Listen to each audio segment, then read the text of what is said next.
Marseille. À une dizaine de kilomètres de la cité phocéenne, l'aéroport de Marignane. Un aéroport qui n'accueille pas que des avions de ligne. C'est ici, au bord des pistes, qu'est installée la base permanente du Dragon 131, l'hélicoptère de secours de la sécurité civile.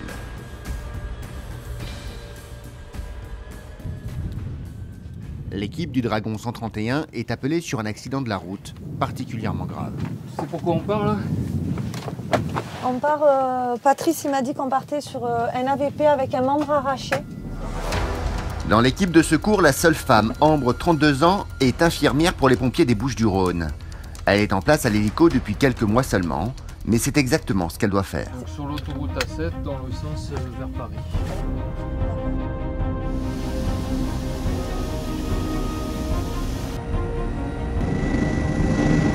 On va enlever le Dragon 131, bonjour. 131 Boussiron, on a mis en route, on est pour décollage. On va pas tarder à arriver sur les lieux d'intervention.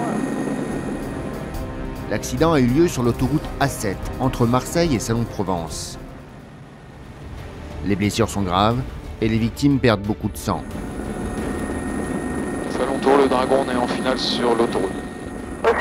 L'accident est si urgent que les secours ont dû exceptionnellement interrompre tout le trafic dans le sens Marseille-Paris. Tu veux qu'on se pose entre toi et la voiture rouge? Le Dragon 131 doit carrément se poser sur l'autoroute, sur quelques mètres carrés seulement. À peine descendu de l'hélicoptère, Ambre rejoint les victimes. Sa priorité, s'occuper de celle dont le bras est arraché. Ça va, je m'occupe de l'autre. Tu es sur celle-là, il a 8,4 de tension, 8,5 de tension. On va se positionner de l'autre côté. 80, 47. Je crois qu'elle a perfusé. Ambre doit se faufiler du mieux qu'elle peut pour secourir la conductrice. Bonjour madame. Excusez-moi, mais là, ça va être... Quel bras, madame? Est-ce que tu peux... Il y a quelque chose qui la gêne sous le pied. Là, vous inquiétez pas, ça y est. Ambre va s'occuper de calmer la douleur de la conductrice. Mais son mari, à côté, doit lui aussi être évacué en urgence. Au même moment, l'hélicoptère du SAMU de Marseille se pose à son tour directement sur l'autoroute pour le prendre en charge. C'est un accident grave. Je vous ai mis un casque. Pour l'instant, il est entre deux. Pronostic vital non engagé pour le moment. Sur combien de temps on peut décoller? Dès qu'on est prêt, c'est-à-dire dans moins d'une minute.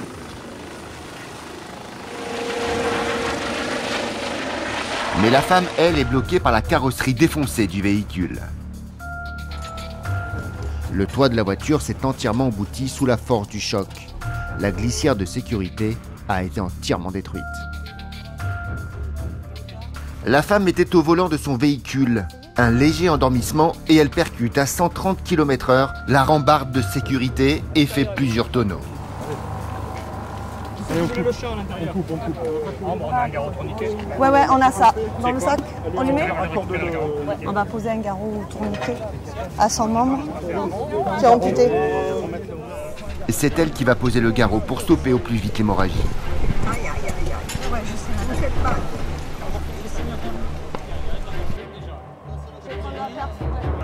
Le garrot posé, il faut maintenant soulager au plus vite la victime. Le médecin me fait les prescriptions et je prépare tout ce qu'il faut pour la patiente. Et après, je vais aller le rejoindre au plus vite pour être auprès de la patiente. Pendant ce temps-là, les pompiers désincarcèrent le véhicule pour pouvoir sortir les victimes. Ambre termine au plus vite ses seringues de morphine. Bien sûr, c'est dur. Bien sûr, c'est dur de voir cette femme qui est en souffrance, qui est consciente que son membre est arraché. Elle est consciente? Oui, elle dit j'ai mon membre qui est arraché, j'ai plus de bras. On à peu près. On a toujours le contact avec madame ou le contact? Madame? Elle est partie? Ok. Donc, on ne va pas trop retarder non plus l'évacuation. Ouais. Il est allé chercher. On a l'exercice qui passe. Et la tension quand est bonne, je vais la ralentir. Parce que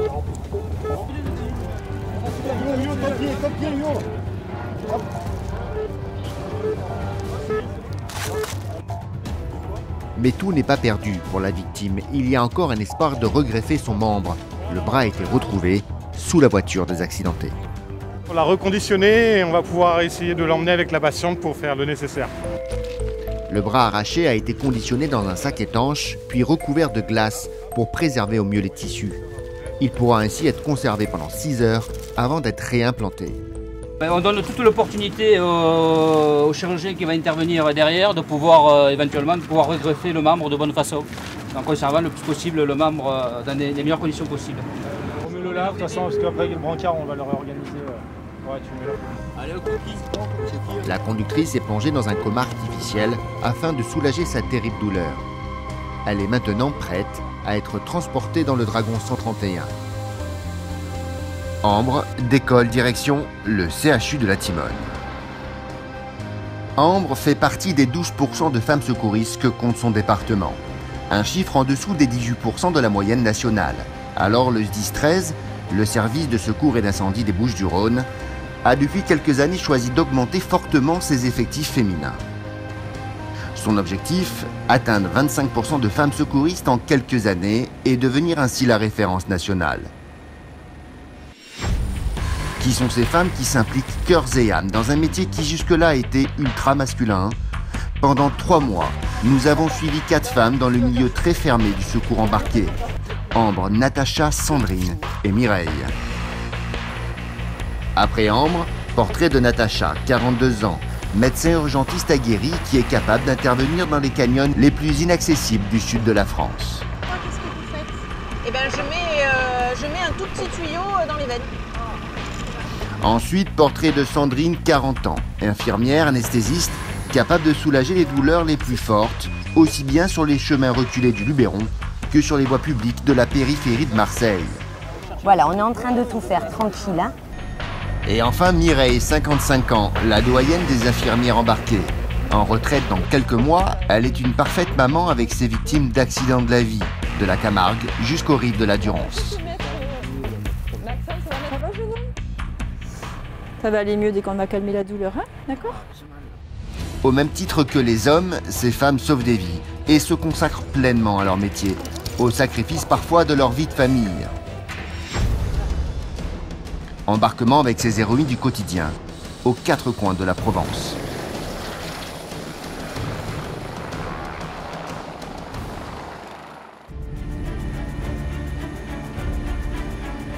L'autoroute A7 a été complètement fermée pour que le Dragon puisse atterrir et évacuer une femme de 65 ans, victime d'un très grave accident de la route. Si tu arrives sur le respire, passer à 50% de CO2, comme ça je vois si... Bon, pour l'instant, elle est sans aucun problème. Ambre reste très vigilante à bord de l'hélicoptère avec sa victime au bras arraché. À tout moment, la situation peut se dégrader et être fatale. Bien sûr, pour s'occuper d'elle, on est là pour ça en même temps, c'est notre métier de s'occuper d'elle. 10 minutes plus tard, après le décollage, le Dragon 131 se pose sur le toit de l'hôpital de la Timone à Marseille.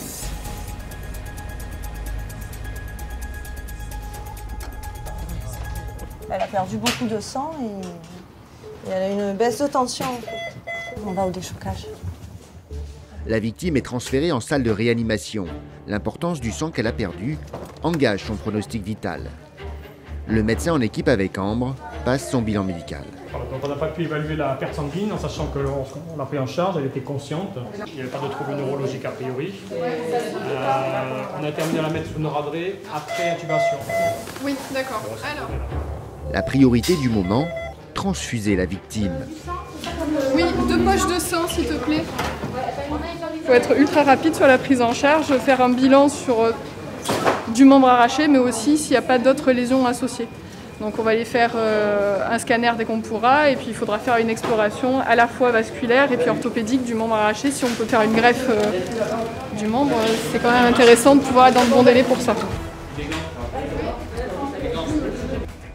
Pour l'instant, les délais sont respectés.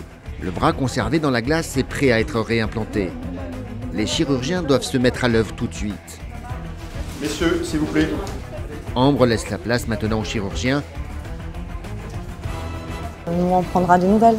Avec le médecin, on prendra des nouvelles. Moi, j'aime bien avoir des nouvelles des patients après les interventions.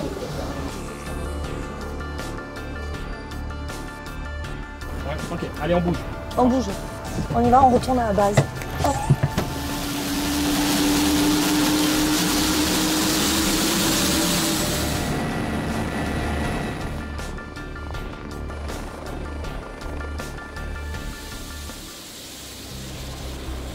Ambre apprendra en fin de journée que la réimplantation n'a pas fonctionné. Sa victime aura quand même la vie sauve, grâce à son intervention et à celle de ses collègues. Ambre doit sans tarder reconditionner son sac médical. En principe, sur le truc de grosse inter comme ça, moi je refais le sac au complet. Donc, Il est temps maintenant pour Ambre de rentrer chez elle et de remettre son habit de maman. ça y est, là on arrive et on va voir mes enfants. Ses 3 jeunes enfants, Jade 10 ans, Maëlys 8 ans et Lisanro 3 ans, l'attendent toujours avec impatience. Qu'est-ce que t'as fait? T'as joué avec maman? Oui. Alors? Des enfants qui connaissent bien le travail de leur maman et qui en sont fiers. Ils savent que maman elle a besoin de travailler pour s'épanouir. Hein? Pour aider Mais bon, les gens. Pour aider les gens? Bah oui, tu les aides à pas mourir, à les soigner. Je t'aime. Moi aussi je t'aime. Bonne nuit? Bonne nuit. Souris à maman.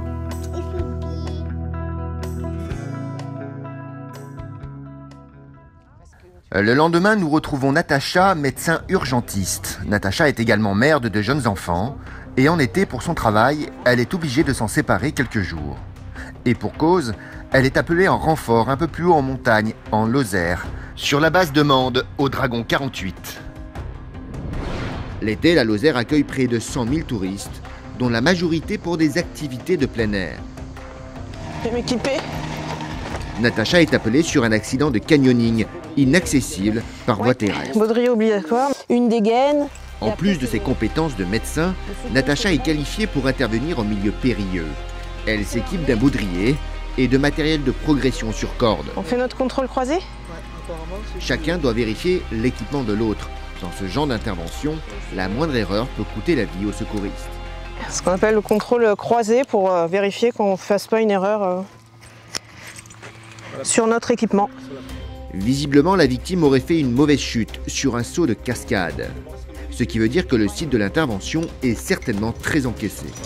Là, si c'est annoncé saut, et enfin, il y a 9 chances sur 10 pour que je sois croyée quand même.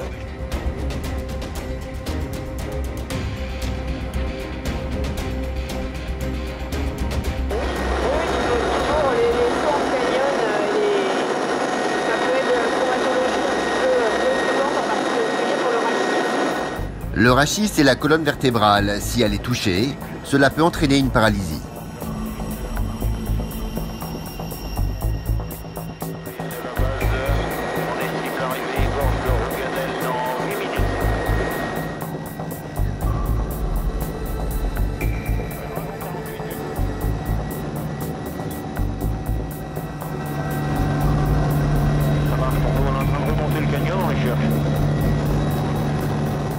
Sur plus de 3 km de canyon, repérer une victime, c'est comme chercher une aiguille dans une botte de foin.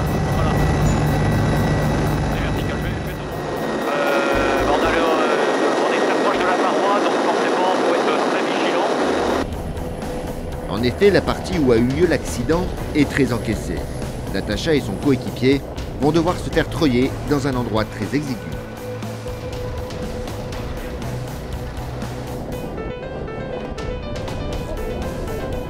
Si je vous dis 0, j'ai pas du tout mal, 10 c'est insupportable, vous me diriez combien à peu près? 7, ça va, 7. 7? C'est son moniteur qui a donné l'alerte, après avoir tout vu de la Elle est scène. tombée sur les fesses? Elle est tombée de là-haut, là, du saut ici, là. D'accord. Voilà, en position assise, à peu près 8 mètres. Ouais. En arrière, elle est tombée Vu la chute, Natacha comprend que l'ampleur des dégâts peut être très important. Première chose à faire, calmer la douleur par intraveineuse. Mais la jeune femme a une peur bleue des aiguilles.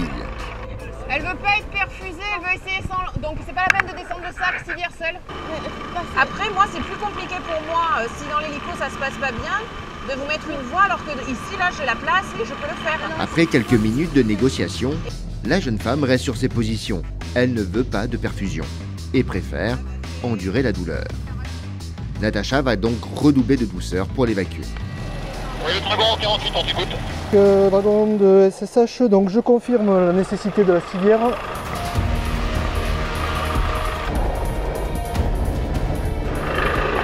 va se mettre dans la civière. Si vous arrivez à... Non, non, calmez-vous. On va faire tranquillement. Si vous y arrivez, bah, tant mieux.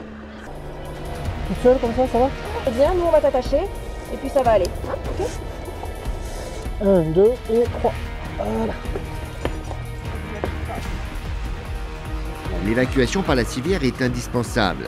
En effet, quand il y a une suspicion de fracture au niveau du rachis, il faut rester le plus immobile possible pour ne pas provoquer le paralysie.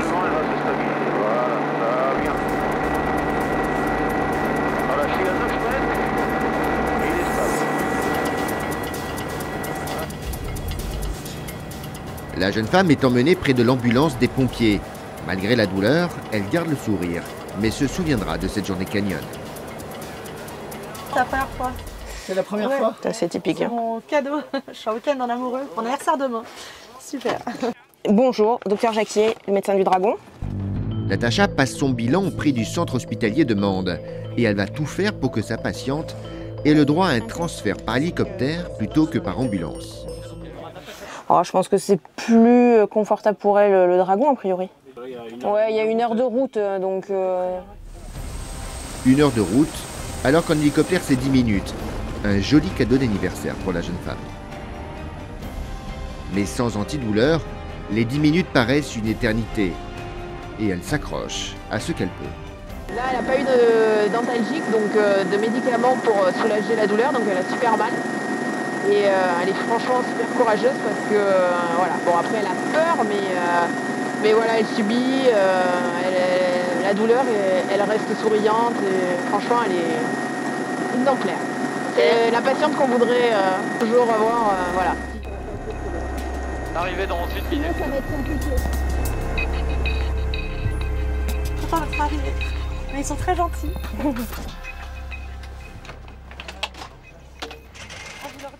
Donc c'est une jeune femme, 27 ans de bain, Ouais. son anniversaire, qui était partie en week-end avec son copain. Bon courage, hein. Et puis bon anniversaire quand même. Hein. Merci. Essayez de positiver. Hein. Mais quelques secondes après les au revoir, Natacha est déjà réengagée sur une autre intervention, bien plus grave celle-ci. On repart où? Collet de Dez. Ah, donc il faut changer, il faut refueler. Refueler, c'est-à-dire refaire le plein de carburant. L'hélicoptère, un EC-145, a 2h15 d'autonomie. Alors, pas question de se laisser prendre par une panne de carburant sur une intervention. Décollage pour le collet de Dez, estimé dans 12 minutes sur place.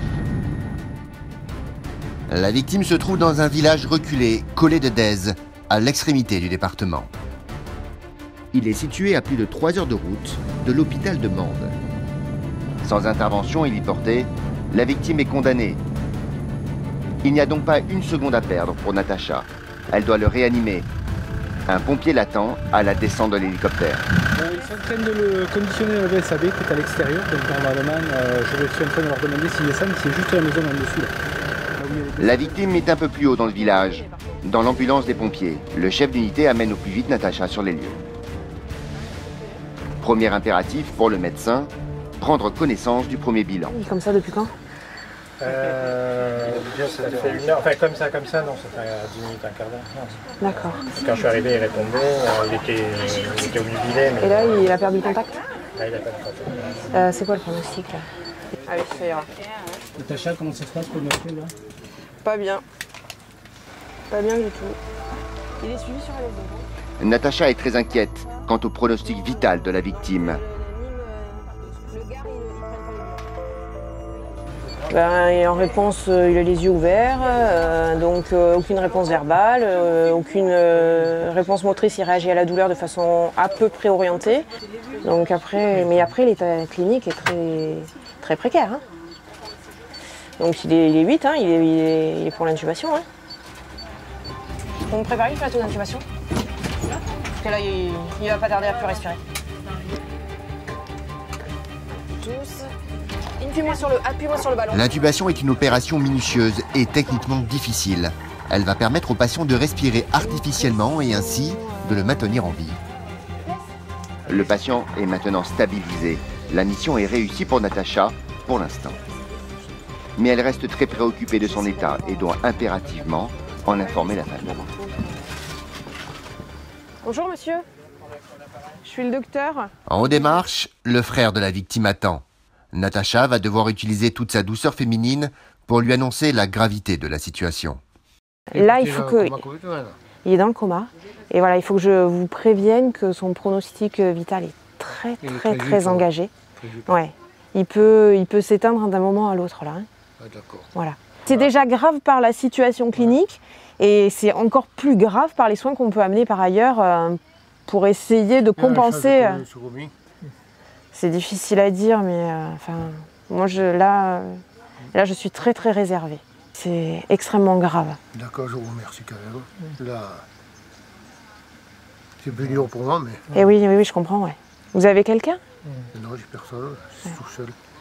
L'homme vit seul avec son frère, c'est son unique famille. Je vais vous dire autre chose, hein, mais je vous C'est avoue. plus dur pour moi. Et oui, je comprends. Je veux dire, c'est mon dernier frère. Et oui. Mais bon, il faut... Merci quand même. Voilà. Allez, bon courage, hein. De Puis même, je vais aller merci. m'occuper de lui. Comment vous allez là? C'est pas trop dur? Un peu serré. C'est la vie comme on dit. Il y en a qui partent, il y en a qui restent. Mais... La gorge nouée, l'homme ne peut plus parler et préfère s'isoler. Seul, il se rend compte que les chances de survie de son frère sont très faibles et qu'il ne peut rien faire d'autre qu'attendre.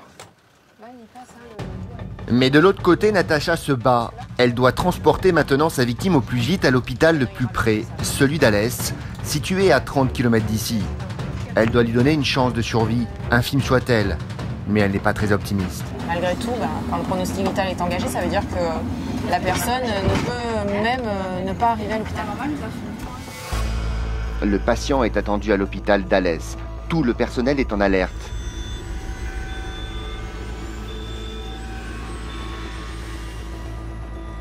En vol, Natacha fait tout son possible pour que l'homme reste stable et en vie.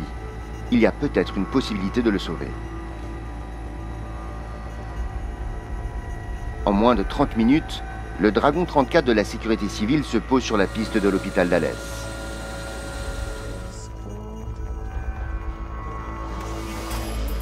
En urgence, l'équipe de réanimation va prendre le relais. Il est mal, hein? Natacha a ramené sa victime en vie au service des urgences de l'hôpital le plus près. Elle va maintenant laisser les médecins de l'hôpital essayer de lui sauver la vie. Pour Natacha, il est temps de rentrer à la base. La nuit est en train de tomber. C'est l'heure pour elle de prendre un peu de repos. Le cumul des interventions, la journée, le stress des interventions difficiles, on est bien fatigué à la fin de la journée. Pour ses gardes éloignés en Lozère, Natacha dispose d'un petit chalet.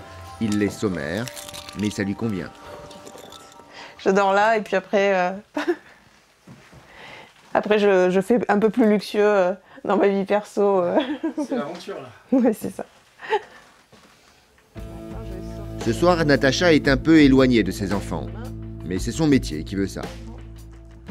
Je prends le temps d'être en vacances scolaires avec mes enfants et donc ça permet de se ressourcer et de partager du temps avec la famille. Je réalise mon rêve de petite fille et puis je continuerai jusqu'à ce que j'ai la passion comme ça et puis peut-être qu'un jour je ferai autre chose, mais voilà.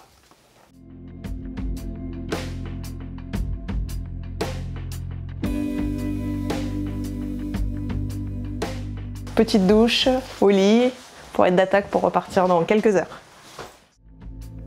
Comme l'hélicoptère peut aussi voler de nuit, Natacha doit récupérer au plus tôt, au cas où une grosse urgence l'appelle.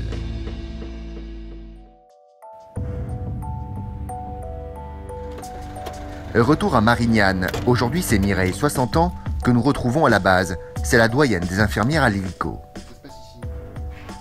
Ça se passe ici, voilà, on a un petit vestiaire. Ici, elle a à peu près tout vu et a une expérience de son métier voilà. comme personne. C'est l'une des premières femmes pompiers à avoir été recrutée dans les Bouches-du-Rhône. À l'époque, il n'y avait pas d'infirmier pompier, ça n'existait pas. On était simplement pompier avec un métier d'infirmier. Donc ça a été une plus-value pour la caserne de mon petit village, la Roque d'Enterron. d'avoir des infirmiers, d'avoir des pompiers avec un métier d'infirmier. Et on a été accueillis les bras ouverts et intégrés rapidement. Mireille a une approche bien à elle dans son contact avec les victimes, ce que Alexis, le médecin avec qui elle travaille aujourd'hui, apprécie particulièrement. Avec les infirmières, il y a peut-être une manière un peu plus féminin et doux d'amener certaines directives, certains ordres. À peine le café terminé, et c'est déjà l'heure du premier appel. Fracture ouverte du bras, chute de cheval, d'accord, ok. Un cavalier vient de faire une grave chute à cheval, à côté des Saintes-Maries-de-la-Mer, en plein parc régional naturel de Camargue. Ce parc est réputé pour ses chevaux et ses taureaux quasi sauvages. Pour les récupérer, les manades disposent de cavaliers professionnels pour regrouper les troupeaux. Régulièrement, aux Saintes-Maries-de-la-Mer, pour fêter ces traditions, on organise des férias. C'est pendant l'une d'elles qu'un cavalier vient de chuter. Mireille va certainement devoir soulager la douleur de la fracture du cavalier. Ah mais tu veux le porter comme ça? On va prendre, voilà. Il est fermé à ça. En fait, il y a un taureau qui a échappé et du coup, en voulant le rattraper, en voulant passer de l'assaut, le cheval s'est embranché et il s'est enroulé en fait. Du coup, il est passé dessous. Douleur à 9 avec une bonne sensibilité, une mobilité, mais des fourmillements qui apparaissent au niveau de la main. Une douleur de 9 sur une échelle de 10. Mireille s'y attendait. Ça va aller mieux dès qu'on va calmer la douleur, hein? D'accord? Vu la douleur que procure la fracture au cavalier, Mireille n'hésite pas. Elle lui injecte la dose maximale de morphine. Je lui ai fait 3 mg de morphine pour la douleur. Ça va le détendre, ça va pas l'endormir, mais voilà, il va planer un petit peu. Mais malgré la morphine, conditionner le bras cassé va s'avérer très douloureux. Ça y est, c'est Gaël. Il va crier, mais il va plus se rappeler. Alexis y va tout doucement. Donc j'ai pas essayé de réduire la fracture, mais juste de la réaligner un tout petit peu pour que ce soit plus confortable lorsqu'on va l'immobiliser en fait.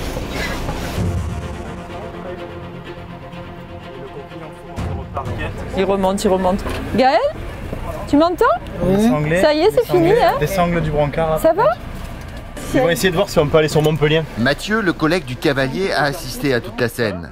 Comble du hasard, il fait partie également du corps médical et prend les choses en main. Je suis infirmier aussi en même temps. Ah oui, vous êtes infirmier aussi. Aux urgences à Montpellier. Moi, je suis aux urgences avec, c'est normal. D'accord. Vous avez bien le dragon en plus.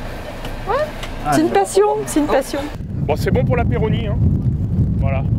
Donc à son papa, vous pouvez lui dire qu'on y est d'ici un quart d'heure. L'apéronie, l'hôpital de Montpellier. Il a accepté la prise en charge de la victime. Même si l'accident s'est déroulé hors département.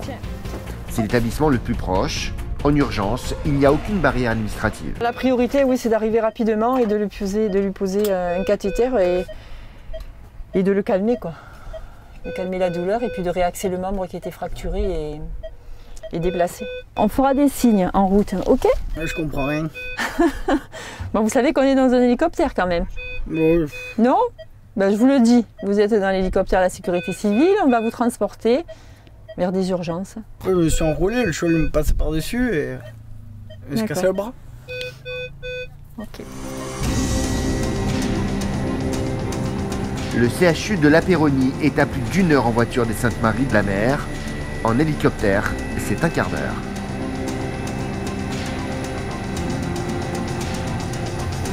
Bonjour. Mais à peine arrivé, la victime ressent de nouveau la douleur. Il a le perfaluant.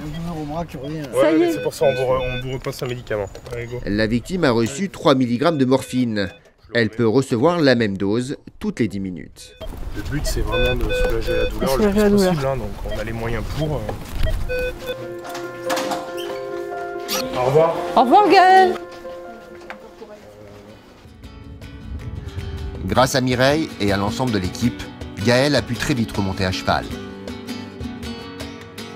Sa fracture s'est ressoudée au bout de 3 semaines et il a repris le travail malgré sa chute. On va rester sur un échec et un peu la passion fait que on continue quoi. Gaël, comme beaucoup d'autres victimes d'accidents de la vie, peut remonter à cheval et retrouver une vie normale.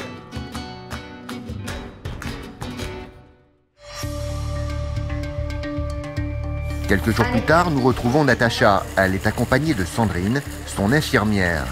Aujourd'hui, l'équipe de secouristes est entièrement féminine. Elles se connaissent bien et ont l'habitude de travailler ensemble depuis 2 ans. C'était triste. Franchement, c'était triste. En fait, tout le matos est rangé dans cette caisse. Là, ça va. Ouais. Tu le ranges. Dès leur arrivée, elles préparent tout leur matériel dans l'hélicoptère pour ne rien laisser au hasard. Et elles font bien, car leur journée va être intense. Didier, le pilote du Dragon, reçoit déjà un premier appel. Eh ben c'est parfait, écoute, je viens avec mon équipe médicale et on fait le point là-bas directement avec les grimpes, ok?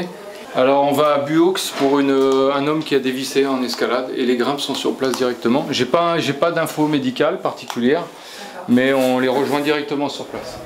On y va, c'est parti. Sur un accident en paroi, les 2 jeunes femmes vont certainement devoir se faire électroyer. Alors, elles préparent leur baudrier et autres matériel de sécurité. Mais dans l'hélicoptère, elles vont apprendre que 2 infirmières du SAMU 84 sont arrivées sur place. Elles vont donc se faire débarquer pour laisser l'hélico effectuer l'évacuation du rappeur blessé. Natacha se prépare à réceptionner la victime. A priori, ils ont médicalisé par une autre équipe et ils vont faire l'extraction avec l'autre équipe. Donc nous, on est en stand-by. Normalement, on prend la victime, on l'amène ici, et ensuite on extrait l'équipe médicale et on revient ici. Et notre équipe médicale fait le point sur la victime pour savoir ce qu'on va faire ensuite. Dans 5 minutes, dans 5 minutes, on est sur site pour extraire la civière.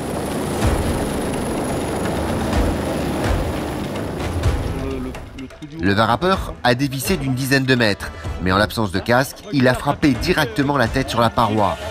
Il risque un traumatisme crânien. Alors, il doit passer un scanner en urgence. La victime est maintenant conditionnée pour l'élitroyage. Le Dragon 131 réapparaît aussitôt.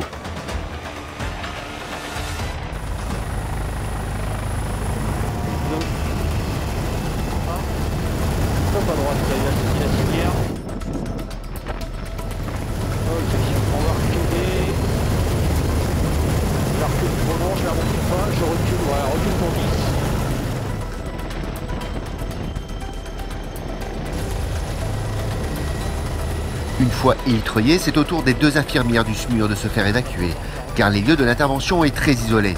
C'est qui monte alors? Une première pour elles. Leur travail étant fini, elles vont se laisser aller à leur première expérience. À l'intérieur de l'hélicoptère, elles laissent exploser leur joie. Ah, c'est trop génial. La première fois qu'on se fait élitroyer, là, c'était... Je peux mourir. Je peux mourir, c'est bon. C'est bon. Je suis contente. Attention. Quand même, merci. Hein. Nous, on est monté à pied, on a fait un peu d'escalade, c'était sportif. C'était comique. Mais voilà. la redescente était vraiment fun. Ça valait le coup de monter. C'était génial. Ben, nous, on a réceptionné la personne. On vient de l'installer dans l'ambulance. Il y a Natacha qui est en train de faire le point, mais bon, voilà, ça ne sera pas pour nous. Mais Natacha n'a pas perdu de temps. Elle s'est occupée de la victime dans l'ambulance des pompiers. C'est pas elle qui a fait l'évacuation, mais elle reste bonne joueuse. Pour la victime, c'est mieux. Ah ouais, non. Franchement, qu'il y ait une équipe médicale au contact le plus rapidement possible, même si c'est pas nous et que l'hélico sert juste de vecteur aérien pour extraire, c'est le meilleur des cas. Mais Natacha et Sandrine ne vont pas rester sur leur faim. Elles sont déjà sur un autre appel, à quelques kilomètres à peine d'ici. Et cette fois-ci, c'est pour elles. Ouais, il y a une autre inter, a priori sur Rustrel pour une chute. Après, on n'en sait pas plus. Rustrel, appelé aussi le Colorado provençal. Le lieu est magique. Une vingtaine de teintes d'ocre différentes pigmentent le paysage comme une toile de maître. Alors quand les randonneurs s'y blessent, ils se retrouvent très rapidement à plus de 30 minutes de marche de la première voiture. Ici, une simple promenade peut se finir par un déploiement de secours impressionnant. Aujourd'hui c'est le cas, une dame vient de se casser la cheville suite à un faux pas. Elle est intransportable par voie terrestre. Elle a fait une chute banale et la cheville s'est retournée et elle ne pouvait plus bouger, elle avait mal. Seule solution, l'hélicoptère le plus proche, le Dragon 131.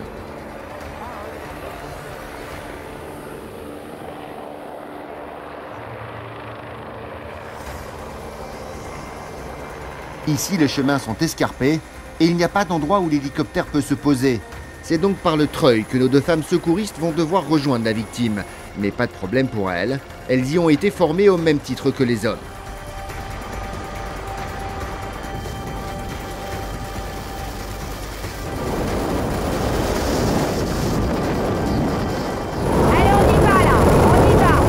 Au sol, la randonneuse ne peut plus se lever. Une équipe de pompiers du Vaucluse est déjà sur place. Mais elle se trouve coincée par l'éloignement géographique de l'intervention. Il y a une suspicion de fracture de la cheville, une chute accidentelle. Rien de bien, voilà, accident bête. Et après, rien de bien particulier, sauf qu'on est super isolé. Allez Bernadette, c'est bientôt fini. On passe le bras. Très bien. La victime souffre beaucoup, mais Sandrine a tout ce qu'il faut avec elle. Elle va lui faire passer de la morphine en intraveineuse pour pouvoir rapidement la soulager. Voilà. Ça va, vous vous entendez bien? Ça va? Oui, si tu le mets bien dans l'axe. Ouais, c'est fait. Bien dans l'axe. Après quelques minutes, la douleur s'estompe, mais la victime est complètement groggy. Voilà. Vous inquiétez pas, hein, tout va bien se passer, on va vous dire au fur et à mesure ce qu'il faut faire. On va sous le même. Ça va faire beaucoup de vent, beaucoup de bruit. Beaucoup de vent, beaucoup de bruit. Allez.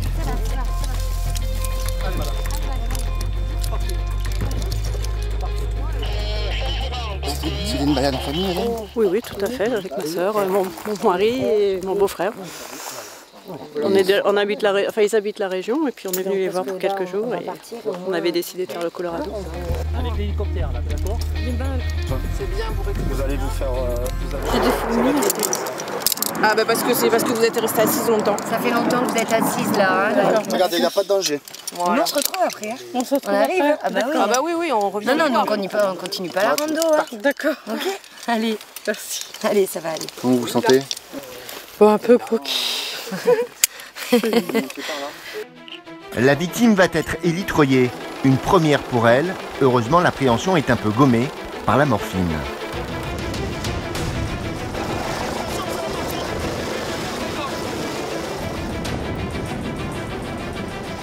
L'évacuation se passe sans encombre. Les proches de la victime vont pouvoir rejoindre leur véhicule en toute quiétude. Sandrine détend la situation. Bonne fin de vacances, messieurs, dames. Merci. Allez, bon courage. Merci, au revoir. Doucement, hein. Oui. Ah non, il faut pas ici. Quelques minutes plus tard, après Natacha, c'est à Sandrine de se faire élitreiller. L'intervention est sous contrôle. Elle peut maintenant profiter entièrement du spectacle qui lui est offert.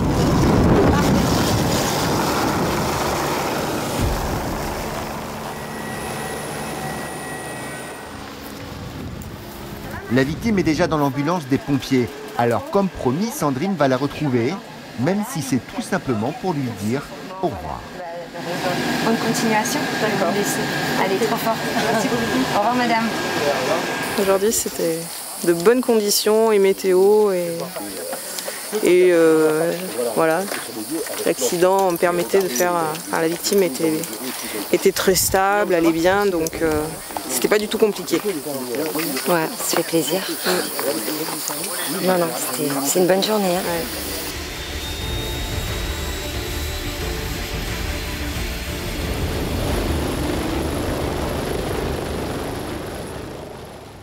Quelques jours plus tard, nous retrouvons Sandrine de garde à Marignane, cette fois-ci sans Natacha. Première chose à faire, vérifier que son sac d'infirmière est complet et qu'elle dispose de toutes les doses dont elle peut avoir besoin. C'est le rituel. En plus, hier, ils ont énormément volé. Donc, du coup, faut bien vérifier que tout soit bon. Le sac de Sandrine pèse une quinzaine de kilos, mais elle a l'habitude et malgré son petit gabarit, pas de problème pour elle. Ouais, il est loin. En même temps, je pars pas faire le GR avec. Hein. Donc, normalement, le bonheur d'être en hélico, c'est d'être posé, d'être un peu à proximité, quoi.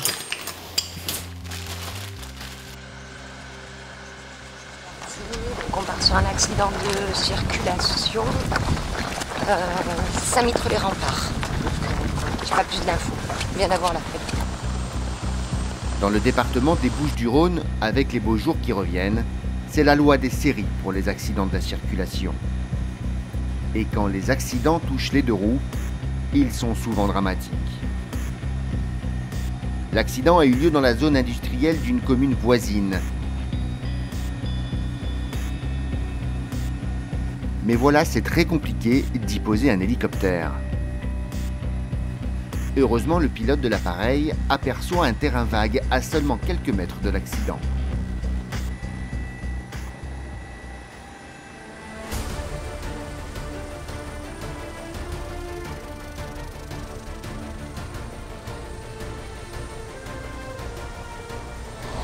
Bonjour, ça va? Il est en arrêt.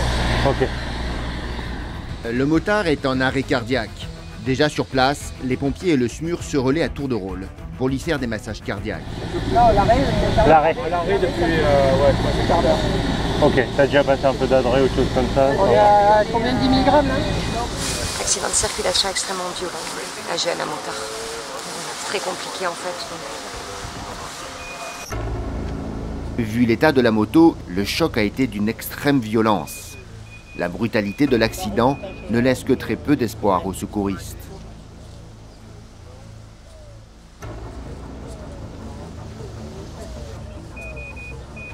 Sandrine lui injecte de l'adrénaline. Elle doit en faire passer 1 mg toutes les 3 minutes pour tenter de refaire partir le cœur. Vous savez pas ce qui s'est passé? Non, c'est pas encore déterminé. L'enquête elle est déterminera par la suite. Oui, l'état de la moto qui est complètement dégradé par l'avant. Il a pris apparemment l'arbre. C'est tout ce qu'on sait pour l'instant. Le jeune motard pilotait une moto très puissante. Pour une raison indéterminée, il perd le contrôle de son engin et percute un arbre de plein fouet.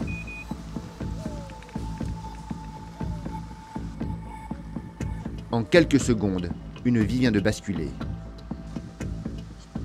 Pour Sandrine et les équipes de secours, le combat continue.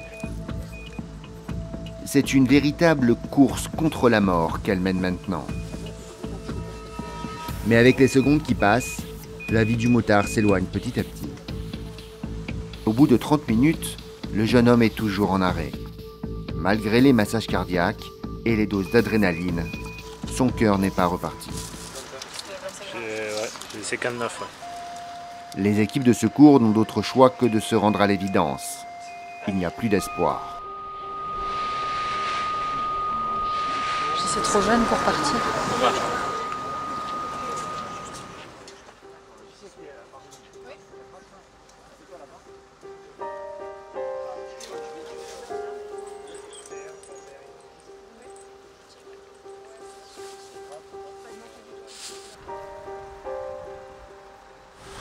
Accident de moto, très forte cinétique, très violent.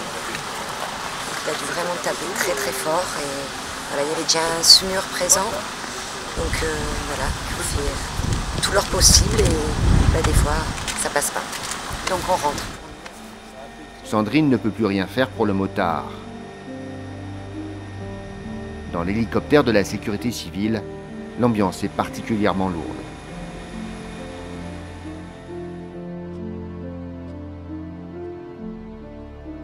Malgré tous les efforts que les secouristes apportent à leurs victimes, nos anges gardiennes du ciel ne maîtrisent pas toujours l'issue de leurs interventions.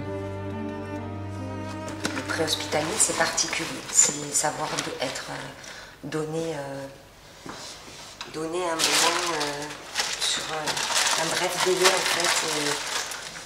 Parce que finalement, on n'est pas longtemps avec les victimes. Enfin, vous avez bien vu que ça n'a pas duré. Après, ce qui est long, c'est en milieu hospitalier. Les moments difficiles sont inévitables pour les secouristes. Mireille, qui prend le relais de Sandrine, en sait quelque chose. Mais tout au long de sa carrière, elle n'a jamais perdu la passion qui l'animait. On est là pour aider, on sait qu'on peut passer de bons moments comme de mauvais. Il y a des choses qui sont plus dures que d'autres.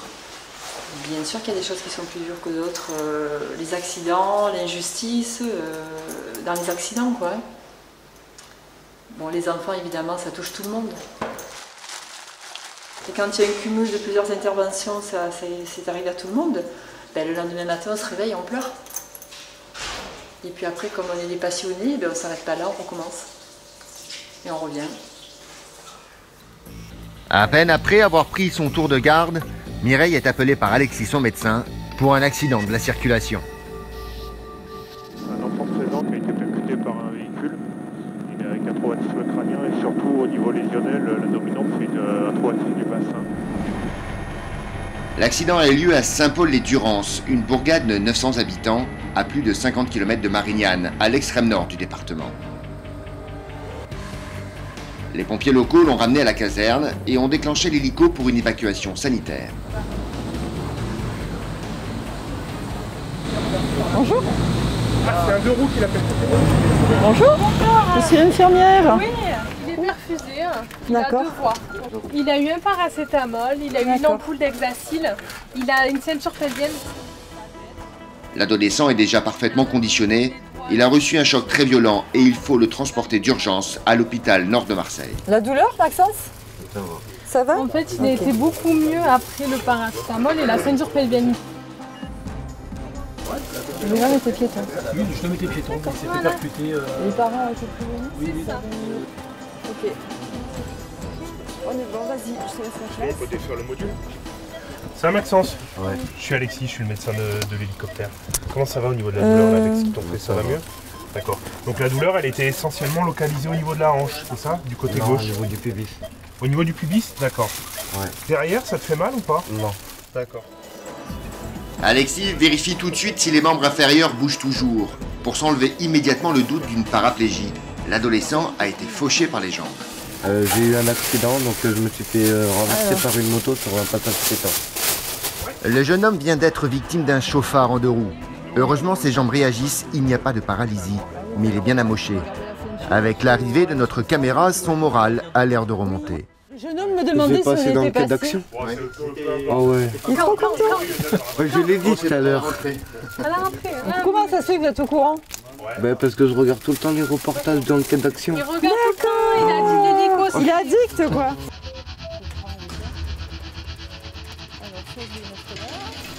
Il est passé à la télé. Et c'est le sourire aux lèvres que le jeune homme est transporté dans l'hélicoptère. Je vais rentrer. Ça fait bisous? Ouais. C'est papa? On peut rien faire. Allez. Il est content, malgré son petit accident, il est content de... Et il passe dans le cadre d'action. Quête d'action. C'est le moment de décoller et Mireille lui apporte une attention particulière. Je vais te mettre un casque, c'est pour le bruit, parce que ça fait beaucoup de bruit. Attention, il y a des appareils. Hein. Oui, elle nous a dit. Alors, il y a les instructions. Le jeune homme est malentendant, alors elle va communiquer avec toute la douceur d'une maman. Si ça va, si on te fait ça, tu nous dis oui, ça va. S'il y a quelque chose qui va pas, tu clignes les yeux.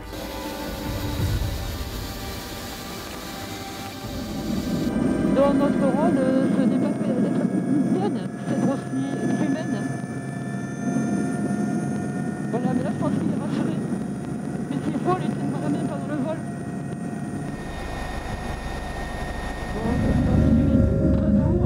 De tout le monde, de rassurer surtout. L'adolescent a besoin d'être rassuré, car malgré tout, son accident est très sérieux. C'est un jeune qui a été projeté sur 5-8 mètres suite au choc, donc il est potentiellement à risque de lésion grave.